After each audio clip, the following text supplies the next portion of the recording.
오늘의 10분 말씀.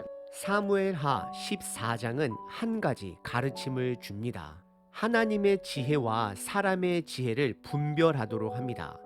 예를 들어 13장에서 간교한 자 요나답이 등장하였습니다. 그는 친구 암논에게 그의 이복 여동생 다말을 취할 수 있는 방법을 알려준 자였습니다. 그는 분명히 통찰력은 있었지만 그의 통찰력은 온전히 악의 뿌리를 두고 있습니다.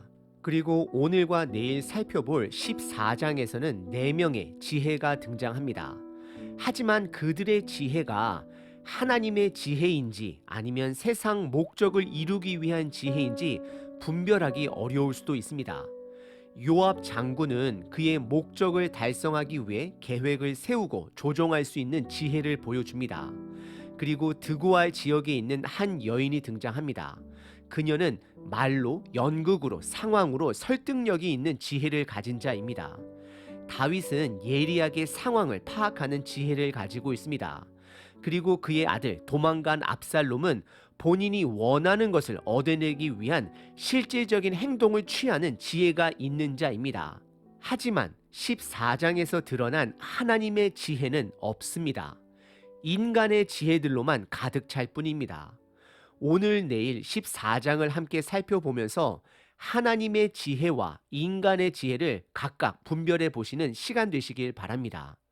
오늘 본문은 요압 장군이 도망간 다윗의 아들 압살롬을 다시 다윗의 성으로 데리고 오도록 하는 그의 전략입니다. 오늘 본문은 크게 두 부분으로 나눌 수 있습니다. 첫 번째, 요압 장군의 계획입니다. 두 번째, 여인과 다윗의 대화 내용입니다. 첫 번째 부분은 1절서부터 3절까지 요압 장군의 계획입니다. 특별히 14장의 특징은 한 번도 다윗의 이름을 사용하지 않습니다. 그냥 왕으로만 표현합니다. 그 이유는 두 가지입니다. 첫 번째, 온전한 왕 대신 예수님을 바라보게 하기 위함입니다. 두 번째, 다윗의 두 가지 입장을 생각해 보게 합니다. 왕의 입장 그리고 부모의 입장입니다. 1절에 요압 장군은 다윗 왕의 마음이 압살롬에게 향한 줄 알았다라고 시작을 합니다. 이것은 다윗이 그의 아들 압살롬을 대할 때에 두 가지 마음이 있음을 드러냅니다.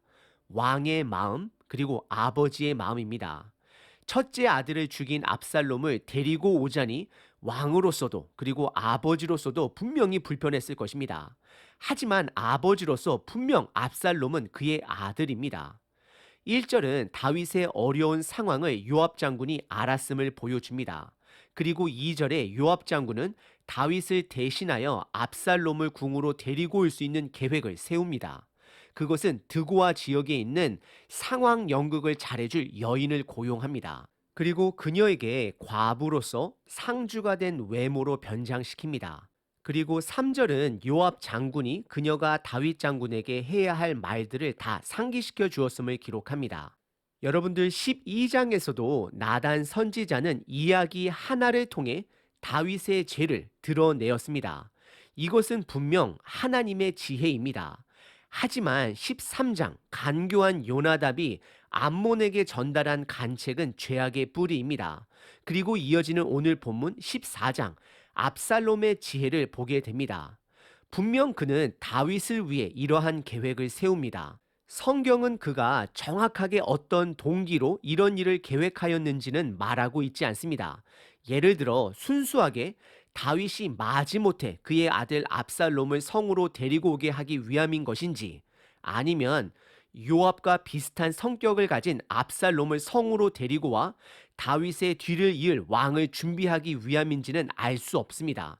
성경은 말하고 있지 않습니다. 이것은 저희들로 하여금 하나님의 지혜와 세상 지혜를 생각해 보게 합니다.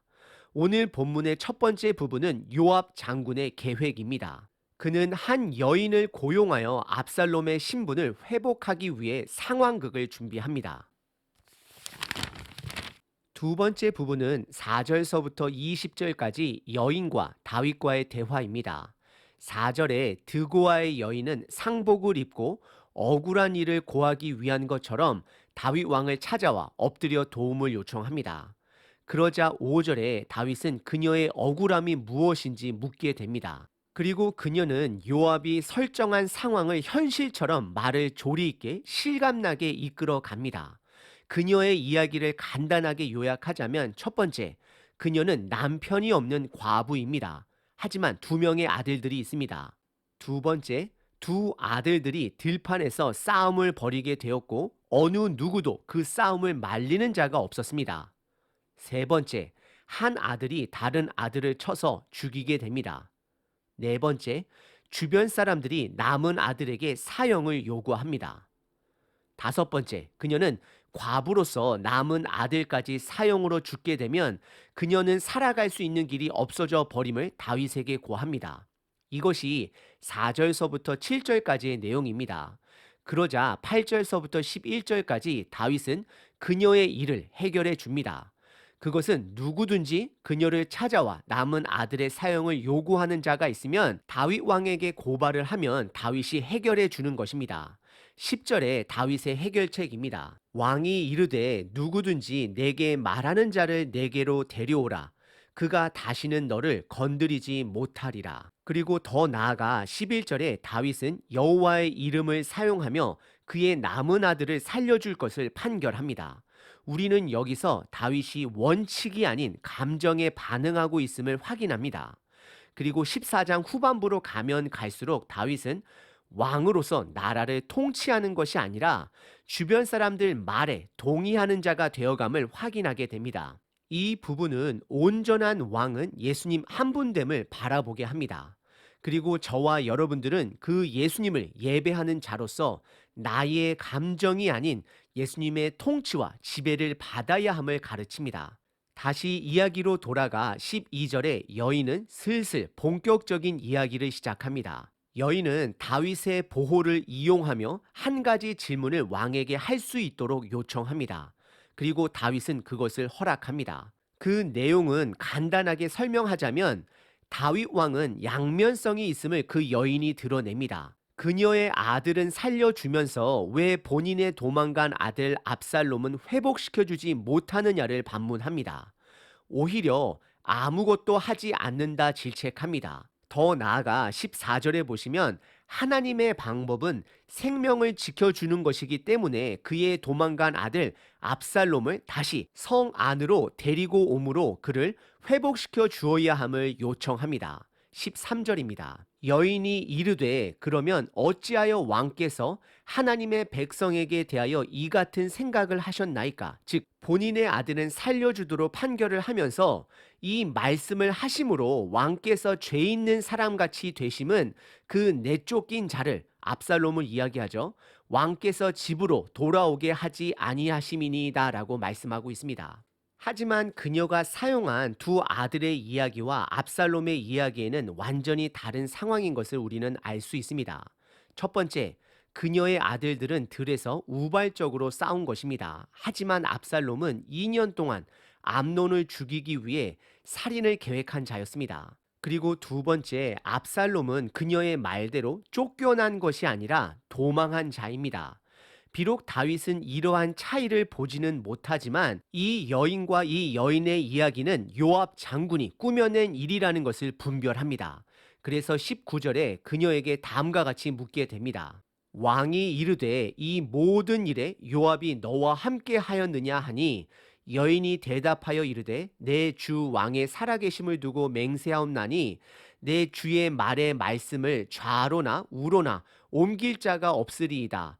왕의 종 요압이 내게 명령하였고 그가 이 모든 말을 왕의 여종의 입에 넣어 주었사오니 라고 고백하고 있습니다.